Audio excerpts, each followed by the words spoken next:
Salam sejahtera, terima kasih karena bersama dengan saya di Nazlin Unity Channel. Himpunan Keadilan untuk Zara menjadi buah mulut, bahkan menjadi tempat di mana netizen dan rakyat meluahkan kemarahan berkait ketidakadilan dan bully.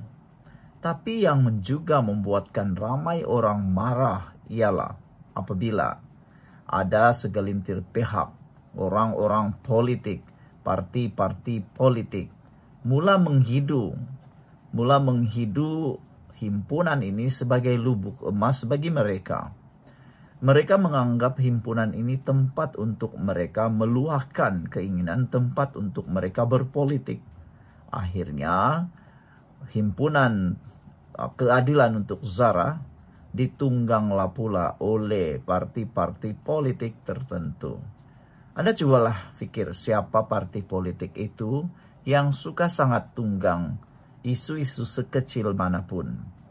Kalau boleh, semut yang terpijak pun akan ditunggang juga oleh mereka. Semalam, menurut Facebook Cikgu Muhammad Fadli Saleh, di Sogo, Kuala Lumpur diselit ucapan politik himpunan Justice for Zara. Syukur kita di Sabah tidak kira agama, bangsa dan parti politik sama-sama berjuang untuk keadilan adik Zara. Itu catatan Facebook Cikgu Muhammad Fadli Saleh. Teguran untuk para penganjur Justice for Zara dan himpunan Solidarity untuk mangsa-mangsa yang lain. Bila anjurkan himpunan terbuka kepada awam, fokus pada poin utama, yakni perihal bully, perihal keadilan yang dinafi, perihal yang berkait dengan isu arwah sahaja. Itu cukup, kata netizen. Tidak perlu selit poin politik, jangan selit langsung. Itu kehendak daripada netizen sebenarnya. Sebelum kita teruskan ulasan ini, jangan lupa tinggalkan komen Anda dengan tanda pagar kami benci pembuli. Sekarang saya kongsikan dulu kepada Anda semua, ini terapi imun Transfer Factor for Life. Terapi imun yang meningkatkan daya imun badan kita sehingga 400%. Secara umum dan ringkasnya, apabila imun badan kita lemah, apabila imun badan kita jadi bodoh, kita tidak sembuh daripada semua jenis penyakit. Badan kita tidak dapat melawan penyakit karena imun badan yang lemah. Tapi terapi imun ini mendidik dan mengajar imun badan kita menjadi kuat serta bijaksana untuk mengenal mana satu lawan, mana satu kawan dalam tubuh badan kita. Lalu imun badan kita lah yang bertindak menghapuskan semua akar penyakit yang berakar di dalam tubuh badan kita. Dapatkan produk yang hebat ini melalui nomor telepon saya yang tertera. Produk ini lulus KKM, diperakui oleh dokter-dokter di seluruh dunia dan juga halal. Mungkin ini adalah jalan keluar penyelesaian kepada masalah kesehatan Anda yang Tuhan tunjuk kepada Anda semua. Saudara-saudara sekalian, nak selit ucapan politik, buatlah himpunan tertutup untuk ahli parti dan penyokong Anda sendiri sahaja. Jika ajak orang turun ke himpunan awam, bawalah tajuk Justice for Zara. Tapi selit ucapan politik memang sangat tak sesuai. Sangat tak patut. Dan jangan marah jika orang gelar kalian penunggang isu. Himpunan di Sogo malam tadi dimulakan dengan bacaan Yasin. Kemudian doa. Permulaan yang sudah cantik. Lepas itu mula selit pasal isu lain lah pula. Isu politik. Aku terus angkat kaki dan belah. Siapa tonton live aku kat Sogo malam tadi mesti perasan. Sekitar 9 malam aku angkat kaki dan belah. Padahal waktu itu orang makin ramai yang sampai. Aku balik sambung buat live kat gudang. Pot aku mengajar kelas matematik, kata beliau.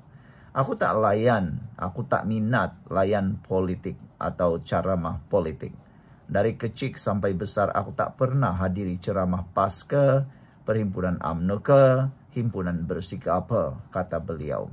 Aku turun malam tadi niat untuk sokong solidarity untuk arwah adik Zara. Dan aku yakin majoriti yang turun malam tadi semua demi adik Zara.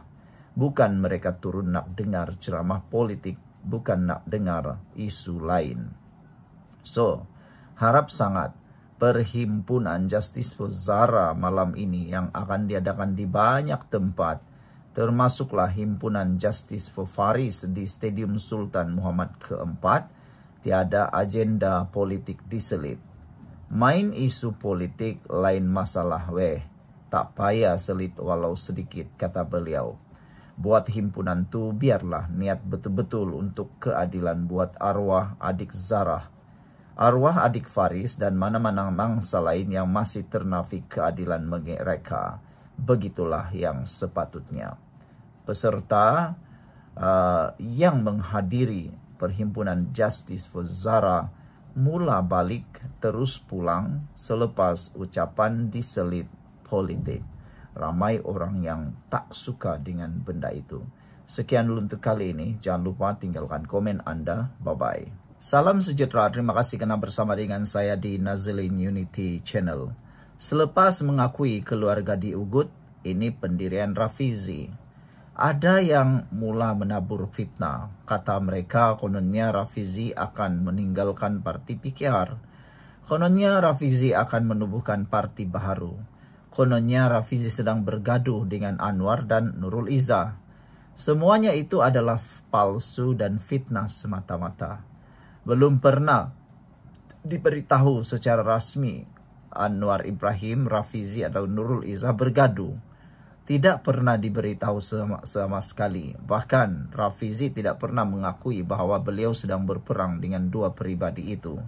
Cuma kadang-kadanglah kan para pembangkang khususnya Walaun akan menunggang isu itu untuk coba mengapi-apikan dan coba untuk melaga-lagakan kepimpinan dalam PKR sebab mereka dapat lihat, para pembangkang Walaun mula dapat lihat bahwa kerajaan dan PKR makin kuat pada waktu ini.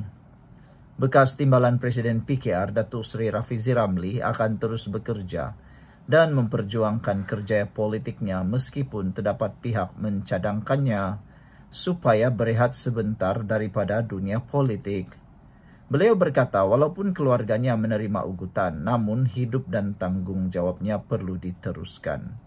Ugutan terhadap keluarga Rafizi dikutuk sepenuhnya oleh Anwar Ibrahim dan Nurul Izzah. Saya yakin perbuatan ini tidak langsung ada kaitan dengan parti PKR, tapi mungkin didalangi oleh orang-orang yang cuba meneguk di air keruh, cuba mau melaga-lagakan kepimpinan dalam PKR dan mau melihat kehancuran dalam kerajaan yang ada sekarang ini. Siapa sebenarnya yang mendapat keuntungan dalam perseteruan itu? Bukan Anwar, bukan PKR, tapi pemusuh ataupun pembenci Rafizi Ramli. Sebelum kita teruskan ulasan ini, jangan lupa tinggalkan komen Anda dengan tanda pagar kami benci ekstremis. Tapi sebelum itu saya perkenalkan dulu kepada Anda semua. Ini terapi imun Transufactor Folai.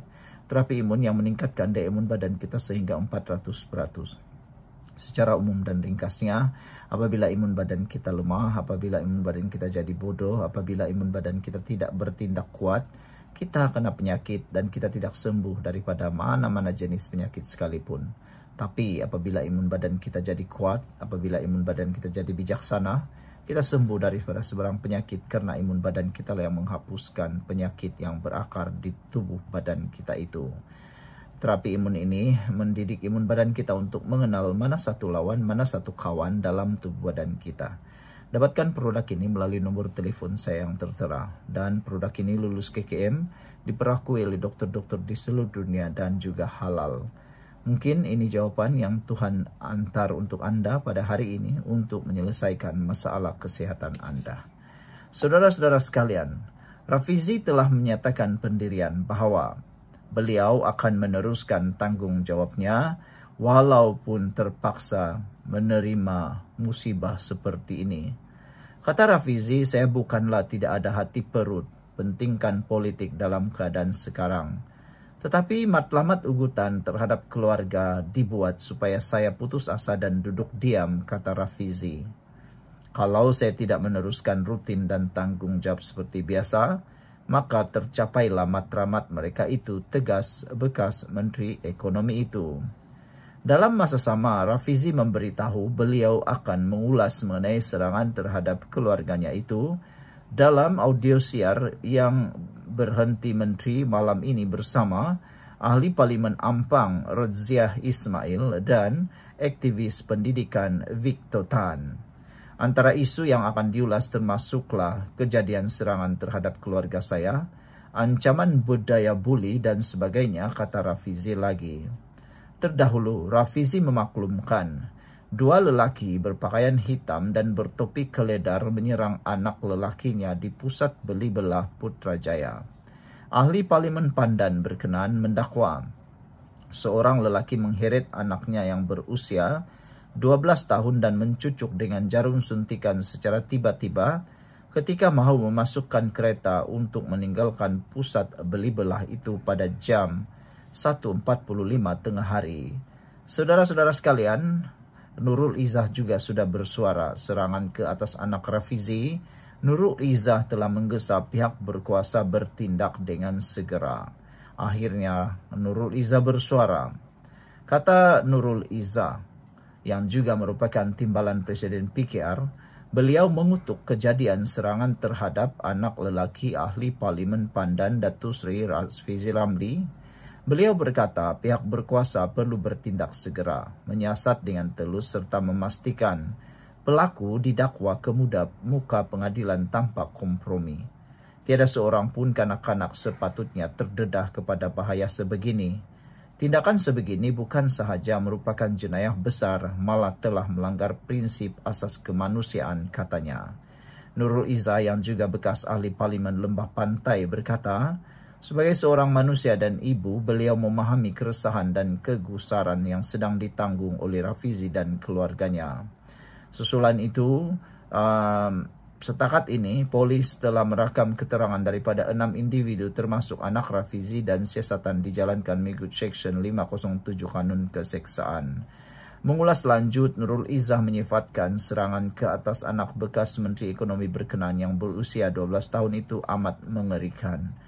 Saya berasa amat terkesan kerana sejak beberapa minggu belakangan ini saya menumpukan perhatian kepada usaha melindungi murid-murid sekolah daripada ancaman dan buli di alam maya, katanya.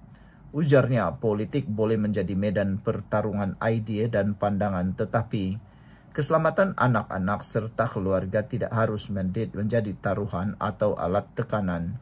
Jika hari ini kita tidak mengambil tindakan tegas untuk mencegah ancaman dan intimidasi, negara kita bakal kehilangan segala harapan, katanya. Ancaman seperti ini mesti ditangani dengan usaha yang tegas dan menyeluruh daripada pihak berkuasa agar ia tidak memusnahkan negara, kata Nurul Izzah lagi. Sekian untuk kali ini. Jangan lupa tinggalkan komen anda, tekan butang subscribe. Bye-bye.